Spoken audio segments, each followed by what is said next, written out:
किसी जमाने में एक बादशाह था। बादशाह के दिन अच्छे गुजर रहे थे।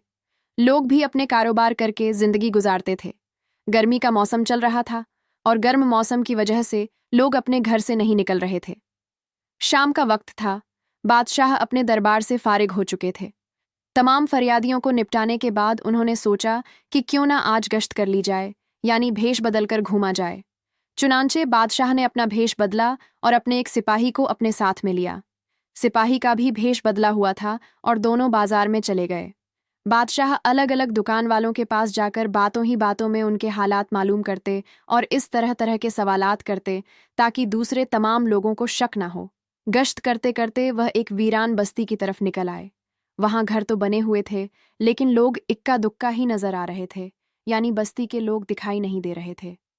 बादशाह को ताज्जुब हुआ।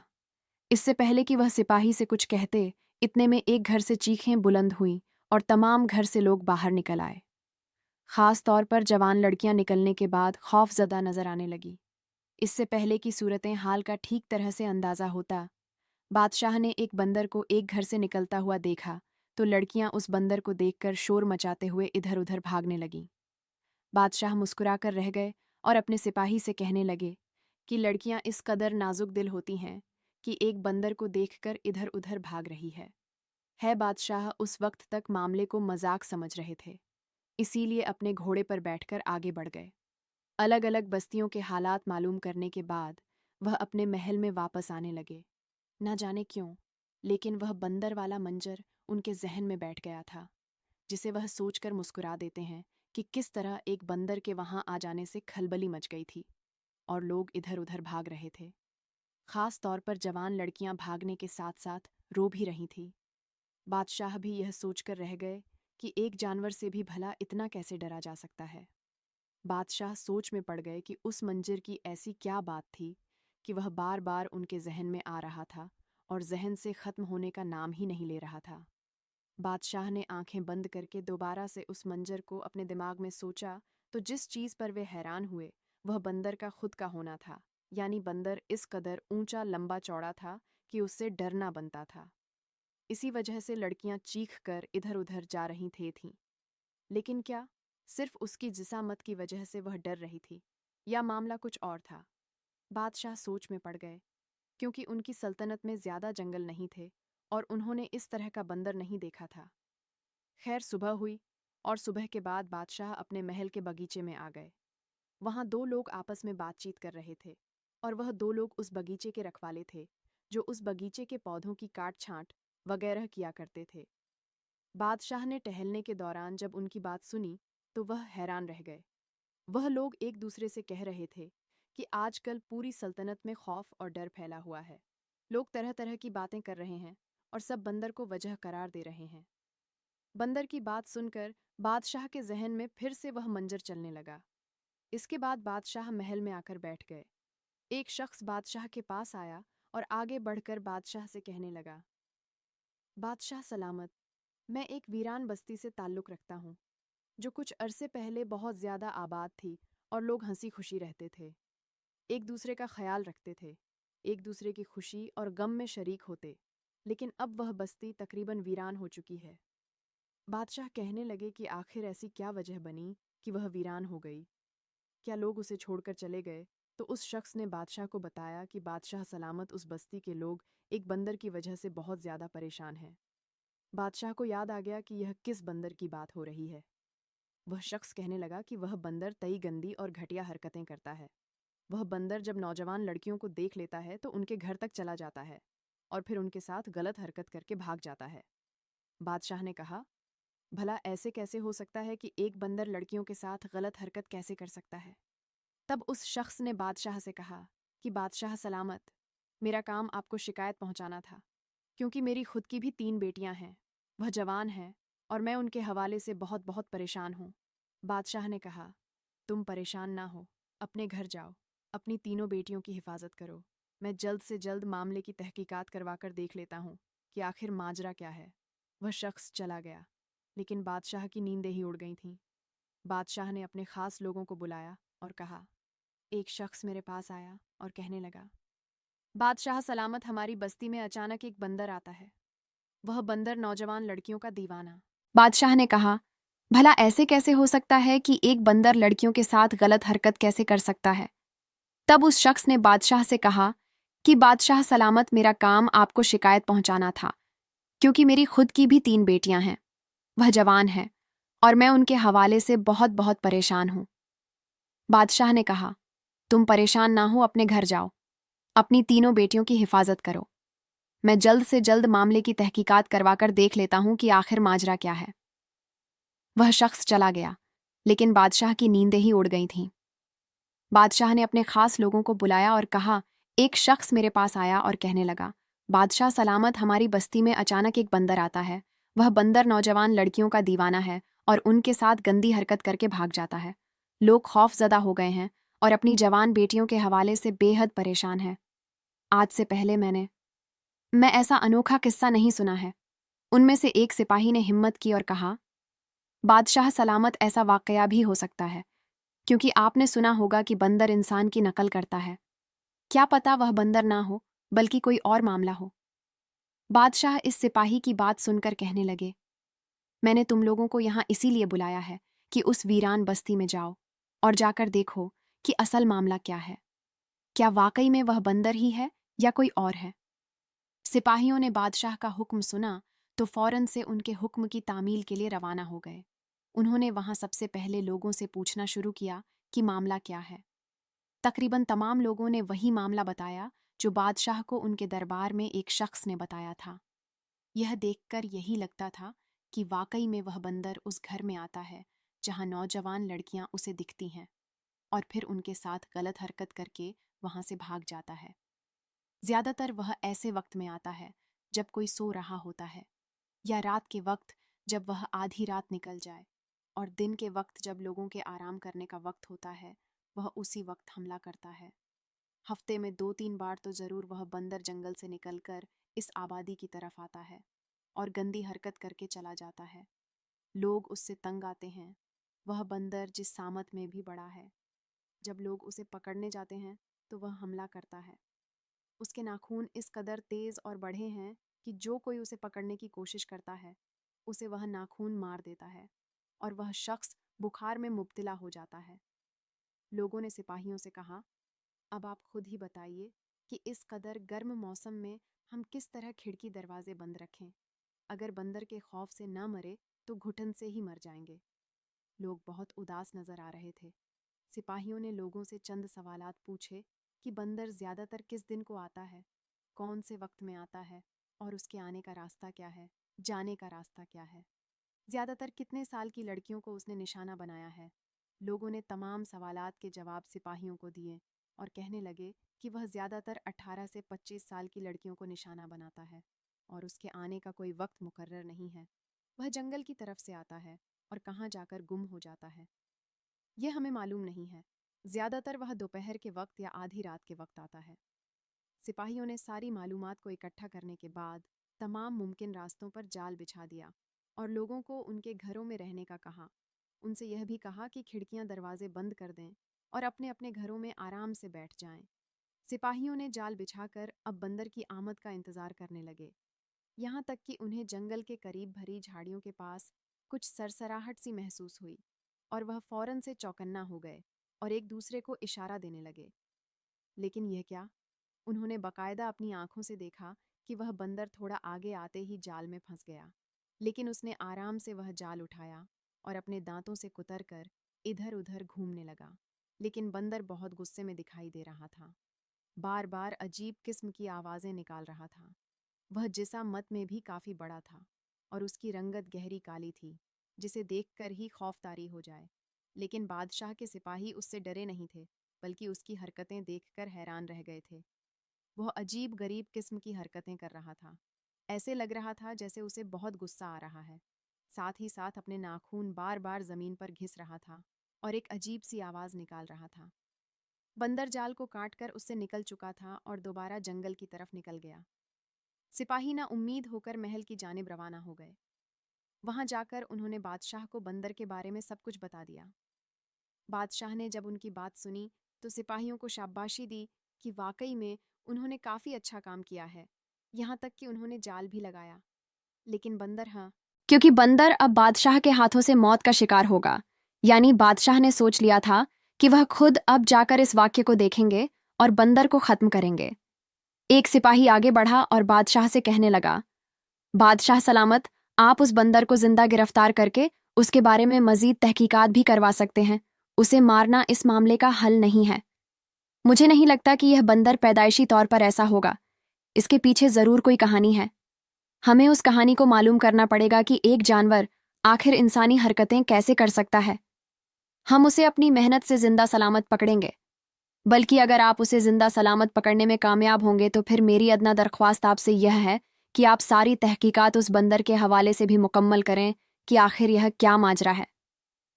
बादशाह ने सिपाही के मशवरे पर अमल करने की ठान ली और उनमें से एक सिपाही को अपने साथ चलने का हुक्म दिया। अगली सुबह वह वक्त से पहले तैयार हो गए और घोड़ा लेकर अपने सिपाहियों के साथ उस वीरान बस्ती में आकर खड़े हो गए। पहले से तमाम मालूमात उनके पास मौजूद थी। बादशाह ने तमाम लोगों को जमा किया और कहने लगे, मेरे पास तुम्हारी ही बस्ती से एक शख्स आया था और उसने मुझे यह सारा वाकया कह सुनाया। पहले तो मैं इस वाक्य पर यकीन ना कर पाया, इसलिए मैंने अपने सिपाहियों को भेजा कि तहकीकात करें, आखिर क्या माजरा है। उन्होंने ने मुझे सब कुछ सच सच बता दिया है। मुझे अफसोस है कि आप बस्ती वालों को इस कदर मुश्किलात में जिंदगी गुजारनी पड़ी और आपकी जिंदगी खौफ का शिकार होगी। आप अपनी नौजवान लड़कियों के लिए फिक्रमंद रहते हैं, लेकिन अब फिक्र करने की कोई बात नहीं है, क्योंकि मैं खुद इस मसले को हल करने के लिए आपके दरमियान मौजूद हूं। यह कहते ही बादशाह ने तमाम लोगों को अपने घर जाने का हुक्म दे दिया और एक बूढ़े शख्स को अपने पास रोक लिया, जिसकी एक जवान बेटी उसके साथ रहती थी। बादशाह ने उस बूढ़े से कहा कि अगर तुम तमाम लोगों के मसाइल हल करना चाहते हो तो तुम्हें यह करना होगा कि अपनी खिड़की को खुला रखना होगा, ताकि हम उस बंदर को पकड़ सके और असल मसले की जड़ तक पहुंच सके। उस बूढ़े शख्स ने पहले तो बादशाह को मना कर दिया, लेकिन फिर उसने बादशाह की बात गौर से सुनी तो समझ गया कि बादशाह ऐसा इसलिए कह रहे हैं ताकि बंदर लड़की को देखकर अंदर आए और बादशाह उसे पकड़ ले। बूढ़े शख्स ने हामी भर ली।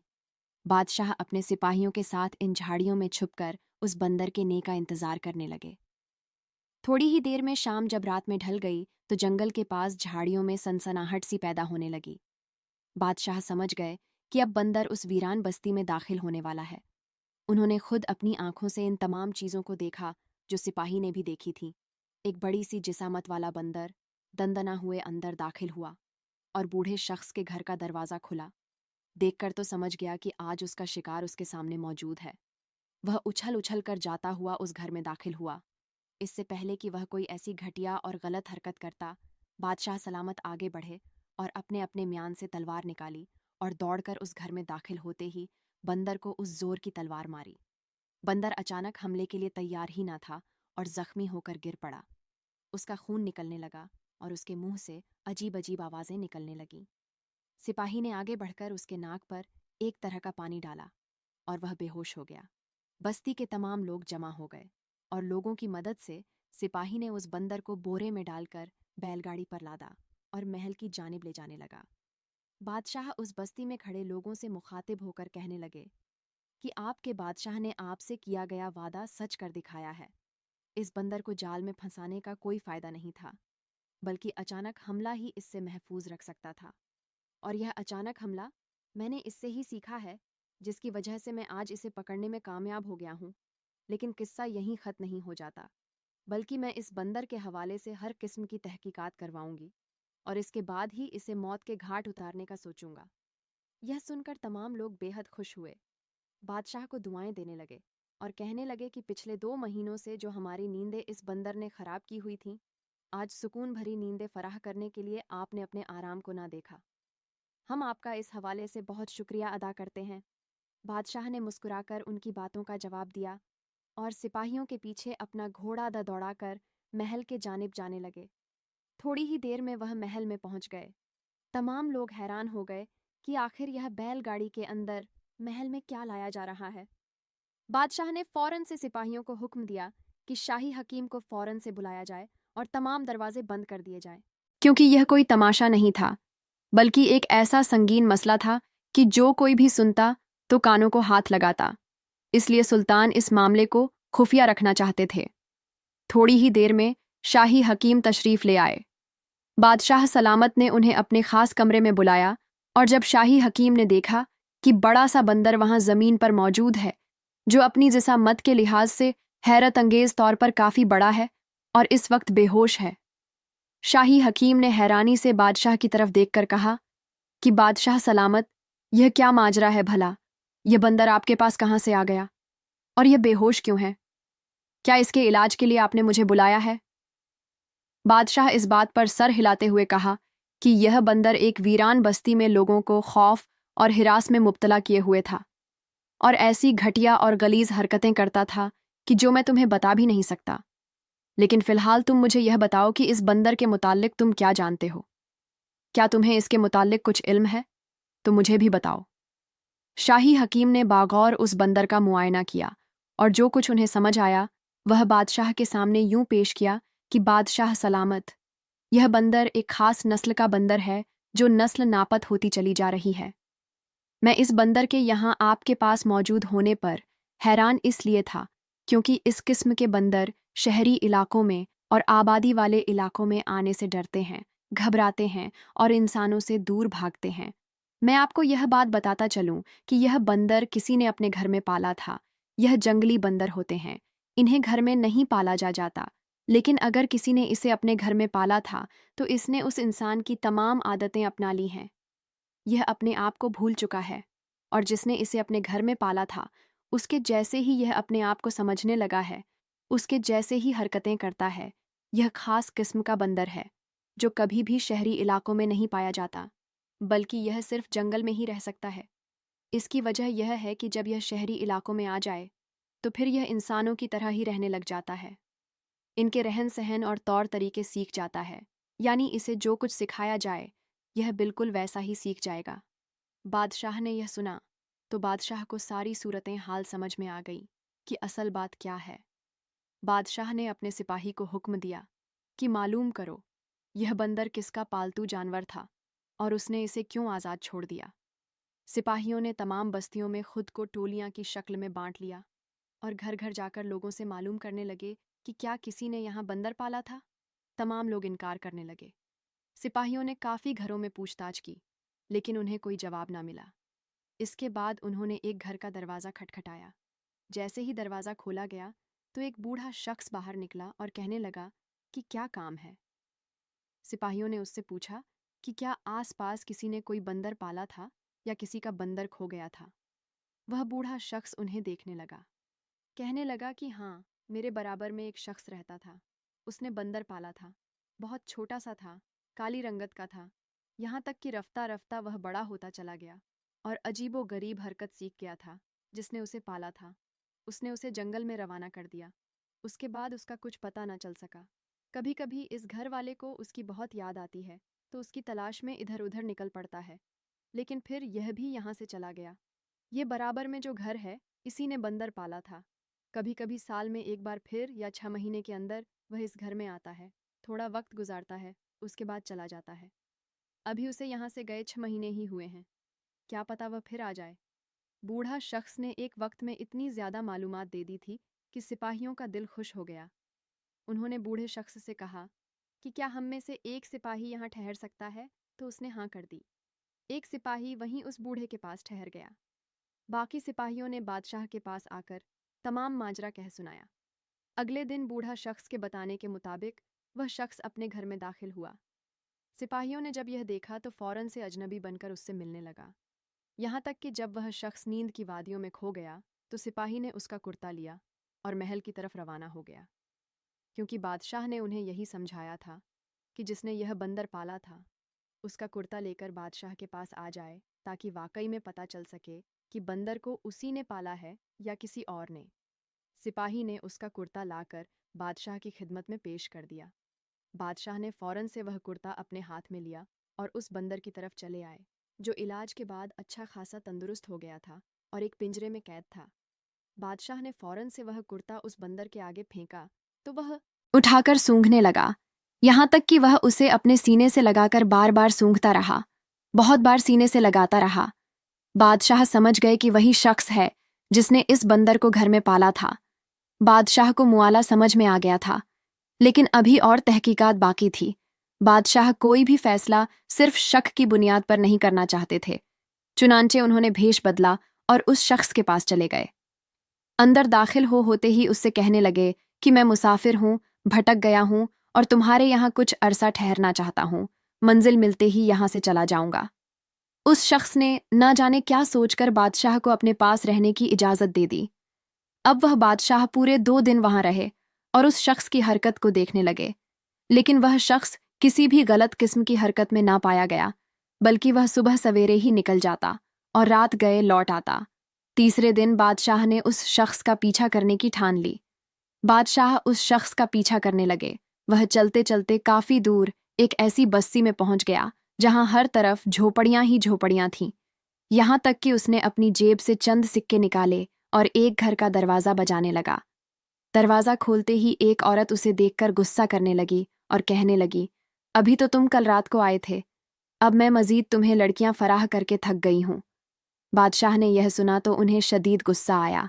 इसने तो सल्तनत में बेहयाई फैलाई हुई थी और इसी की बेहयाई की वजह से वह बंदर भी इसकी तरह हरकत करना सीख गया था और खौफ और रासा पैदा करके वाकई में वह लड़कियों के गलत काम किया करता था, क्योंकि जिसने बंदर को पाला था वह गलत इंसान था, गलत हरकतें करता था और जिना जैसे गुनाह में शामिल था।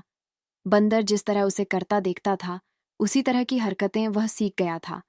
वह जानवर नहीं समझ सकता था कि यह हरकत ठीक है या गलत, बल्कि उसने बचपन से जो कुछ देखा था वह सब उसके दिमाग में बैठ गया था। वैसे भी कहा जाता है कि बंदर नकल करता है। बंदर ने उससे नकल सीख ली थी और फिर जो कुछ उसने सीखा था वही काम करना भी शुरू कर दिया था। बादशाह सलामत ने जब यह सब अपनी आंखों से देखा तो महल की जानिब रवाना होने लगे और वहां पहुंचते ही सिपाहियों को हुक्म दिया कि ना सिर्फ उस शख्स को गिरफ्तार किया जाए बल्कि उस औरत को भी गिरफ्तार किया जाए जो उसके जुर्म में बराबर की शरीक थी और उसके जिना करने के लिए औरतों का इंतजाम करती थी। बादशाह के हुक्म की तामील की गई और सिपाहियों ने उस औरत समेत उस मर्द को भी गिरफ्तार कर लिया जिसने बंदर को पाला था और उसकी ही हरकतें देख देख कर बंदर ने गलत काम सीखे थे। बादशाह ने उन दोनों को अपने सामने हाजिर होने का हुक्म दिया और उस आदमी को सामने खड़ा करके पूछा कि आखिर तुम इस कदर गुनाहों में क्यों मुब्तला हो गए? तुम्हारी एक बुराई ने पूरे मुशे को गंदा कर दिया है। मैं तो तुम्हें आज यह बताना चाहता हूँ कि जो बंदर तुम बचपन से पाल रखे थे और जिसके सामने भी तुमने गलत हरकतें की, वह वही सारी चीजें तुमसे सीख गया था और एक बस्ती की लड़कियों के साथ वह गलत हरकतें भी कर रहा था। पहले तो मैंने उस शख्स की बात पर जिसने मुझे यह बताया यकीन न किया कि एक बंदर भी ऐसा कर सकता है, लेकिन जिसने इस बंदर को घर में पाला था, जब वह इस कदर घटिया और गलीज हो तो उसका जानवर भी उससे ही यह सब कुछ सीखेगा। पालतू जानवर रखना भी हर किसी के लिए ठीक नहीं होता, खास तौर पर वह बंदा जो बुराइयों में मुब्तला हो।